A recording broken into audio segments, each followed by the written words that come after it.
Bonjour, je m'appelle Christiane et voici mon histoire. La fibrose kystique est la maladie génétique mortelle la plus répandue chez les enfants et les jeunes adultes au Canada. Il n'existe actuellement aucun traitement pour la fibrose kystique. La moitié des Canadiens atteints de fibrose kystique décédés en 2017 étaient âgés de moins de 33 ans. Beaucoup de gens croient que la fibrose kystique est une maladie qui affecte seulement les poumons, mais elle affecte aussi les organes et le système digestif. Le mucus que le corps de quelqu'un en santé rejette reste dans le corps des gens qui ont la fibrose kystique. Ceci cause des blocages et des infections, puisque les bactéries aiment beaucoup le mucus. Plusieurs des gens qui ont la fibrose kystique doivent prendre des capsules d'enzymes à chaque fois qu'ils mangent, puisque leur pancréas est bloqué par le mucus. Ceci empêche les enzymes de digérer ce qu'ils mangent. Alors, tout le bon gras sort et rien n'est absorbé. Annick, la cousine de ma mère, a été diagnostiquée avec la fibrose kystique à l'âge de 2 ans. Dans ce temps-là, la fibrose kystique n'était pas une maladie qui était testée à la naissance. Les docteurs ont découvert qu'Annick avait la fibrose kystique puisqu'elle avait arrêté de prendre du poids à 2 ans. En d'autres mots, elle était en train de mourir de faim, même en mangeant. Annick a grandi avec sa maladie. Elle a combattu des infections et a passé presque la moitié de sa vie à l'hôpital. Elle a aussi eu une transplantation double pulmonaire. Je me souviens très bien d'Annick. Elle avait 9 ans de plus que moi et avait l'habitude de me garder quand j'étais enfant. Je savais qu'elle était atteinte de la fibrose kystique, même si à cette époque-là, je n'en savais pas grand-chose. Mais je me souviens avoir pensé à sa force, même après la transplantation double et le réservoir d'oxygène qu'elle portait souvent avec elle. Elle continuait de sourire et restait positive.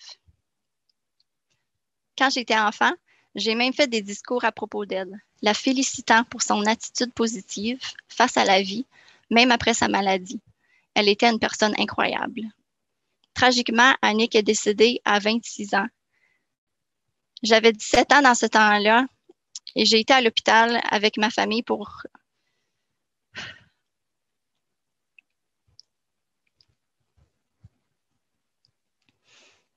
lui dire au revoir.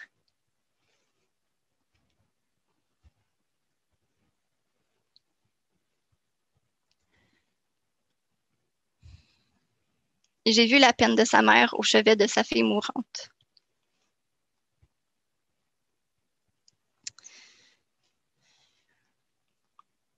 Et sans aucune idée de ce qui m'attendait, je me suis retrouvée 11 ans plus tard dans le bureau du docteur avec une infirmière et une travailleuse sociale.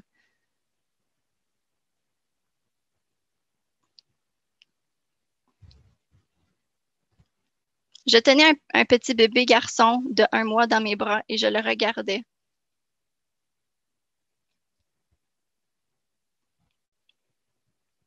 Le cœur en tout petits morceaux. Pendant que le docteur m'annonçait à moi et à mon mari qu'il avait.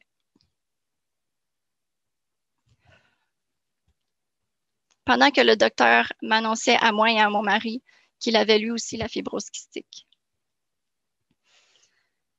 L'infirmière qui connaissait et qui avait pris soin d'Annick nous donna de l'espoir en nous disant qu'il ne faut pas se décourager et comparer les enfants ou les gens atteints de cette maladie, que tous les cas sont différents et que la science a avancé depuis ce temps.